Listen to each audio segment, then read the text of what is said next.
What's good, YouTube? It's your boy Chopper Style, and today we're going to be talking about the next gen consoles and the top 5 reasons as why you should not buy one, in my opinion. And starting at number 5, the accessories for the consoles.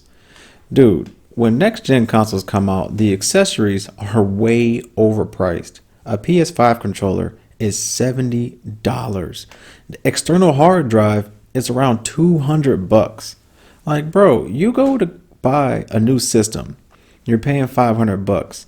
No one ever just buys a system. You want to get accessories. I mean, who doesn't? You're happy to get a next gen console. You want to buy a couple things to go with it. This is not talking about games, just the system. You want to buy extra controller, maybe an external hard drive, maybe a couple other little accessories.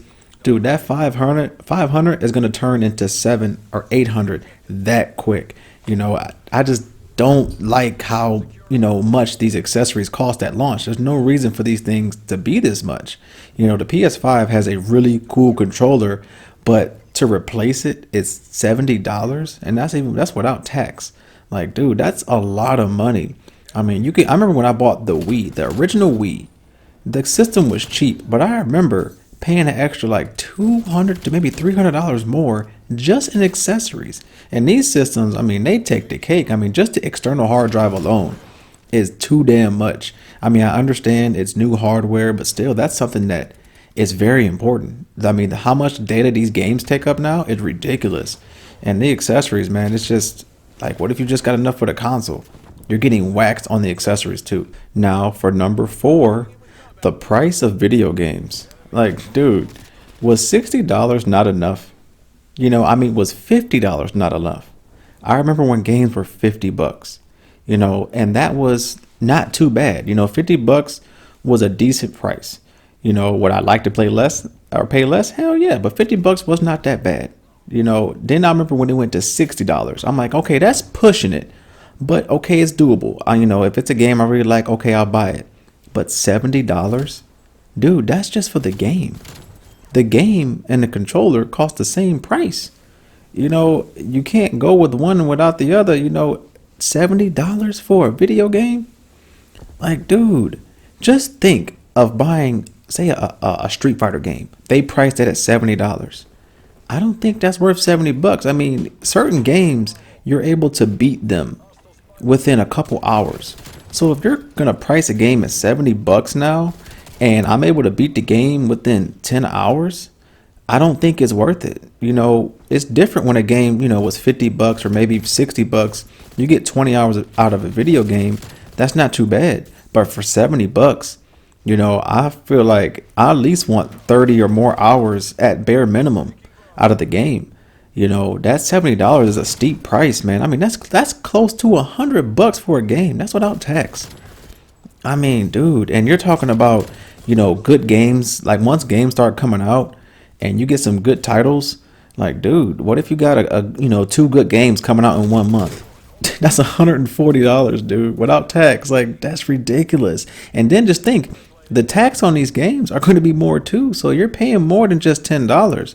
When I heard the price of video games, $70, dude, that's too steep, man. I really feel like that's like going overboard. The games look nice. I'm sure they play nice, but for $70, man, I don't know, man. That's kind of pushing it, dude.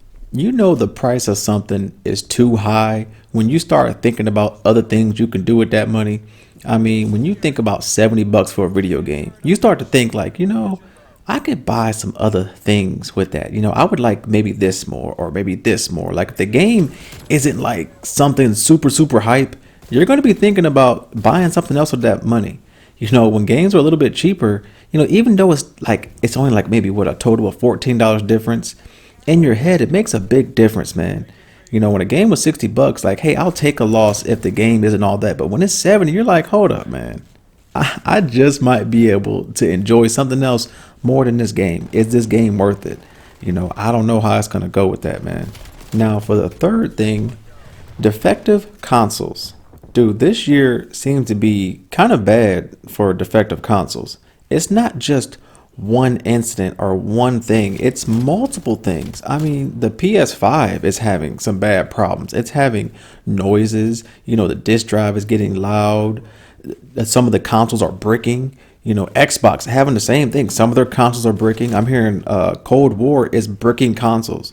Like, what? A game is bricking consoles? There's no damn way a new next gen system should be bricking within days or weeks of getting it. That is ridiculous. I mean, the Red Ring of Death on 360, it was very bad, but it didn't happen day one. My 360, it lasted a little bit before it started to take a crap on me. But these next gen systems, I mean, dude, they're having problems, right out the box. I mean, it's YouTubers whose systems are breaking, systems who are just making loud noises. And I'm hearing that some of the Sony PlayStation people aren't fixing them. Also, okay, say if they are going to fix it or send you a new console, they can't. They can't even send you a new console. Even if you get a warranty, they can't send you a new console because there's none in stock. So, like, you're taking a gamble at getting one of these systems. If you get a defective system, you are out of luck. Even if you got a warranty, you're not getting another system for months. I mean, there's no telling how long this is going to take before you can get a new system. I mean, people can't buy systems right now. So you getting a warranty one, even though you'd be probably next in line, you're out of luck. And then as far as, Sony fixing them, I mean, good luck. I remember I had my Xbox One. It had a simple issue. It was just the HDMI port that was messed up. I've seen it done before. I've looked it up. You take the HDMI port and you take it off and you replace it with a new one. Of course, you got to be good with a soldering gun and all that, but it's nothing that's too hard if you know how to work on that type of stuff. And I'm sending my stuff into Microsoft, right? Tell me why they send me a whole new system. I'm like, what? They wouldn't fix something that simple? And I had to wait. This is for an Xbox One X, and I had to wait 2 weeks to get my system back. Could you imagine how long you're about to wait for another PS5 or an Xbox Series X? Like, dude, by the time you get it, I mean, I couldn't imagine. It'd be probably spring. The way these systems are looking, I mean, they can't even stay in stock for 5 minutes. It's crazy. A very big reason why things aren't in stock, which leads to my number 2 thing, scalpers. Dude, scalpers, they are ridiculous right now, dude. There's a company that has 3,500, I don't know if it's PS5 and Xboxes, but they have 3,500 of next gen systems. That's ridiculous. I'm a fan of, if you want to buy a system or one or two of them and you want to sell one of them, okay, cool. But for someone to go and buy that many consoles, and it's not just that one company, it's multiple companies who are using bots to buy these systems. I mean, I remember waiting to try to buy a PS5 online through Walmart. They were telling you what times they were going to release them. Well, I'm on there right when the clock hits at the exact time. I try to go in, I get one in my cart, and mind you, this website is super glitchy. Things like I'm pressing the button, it's not reading. I get something in my cart, I go to pay for it, the system's not in stock. I mean, everything was out of stock within minutes. I mean, within like 2-3 minutes, everything was done. I'm like, dude, how in the hell did they buy it that fast? I'm like, were people press the buttons that quick? I find out later they got bots buying the stuff, and it's like, dude, really? They're gonna have to make it to where you can't resell systems for a higher price. I mean, that's the only way to stop it. It was cool for some people to try to, buy something and resell it, but now it's just getting way out of hand, man. These scalpers have never been this bad before. I mean, dude, it's ridiculous. And then it seems like whenever there's more going to be in stock, they're just going to keep buying them all up. They're trying to make it to where you're going to have to buy it from them. And for the price that they're talking about, $900 to $1,100, bro. These systems are not worth that. They're priced at $500 for a reason, because that's what they're worth. They're even I think they're even breaking even, or maybe taking a small loss, pricing the system at that. You paying anything more, you're playing yourself, dude. Because you can buy a PC, a gaming PC that's way stronger than the PS5 and Xbox Series S, running way better speeds, better frames, everything, and you're able to play way more games for that price. But there's some people who are paying $900 to $1,100 for these new systems. Dude, they're not worth it. A gaming a PC is where it's at. I plan on switching to one in the near future, but I hope no one pays those prices, man. Like, stop buying them prices. These people are trying to rip us off.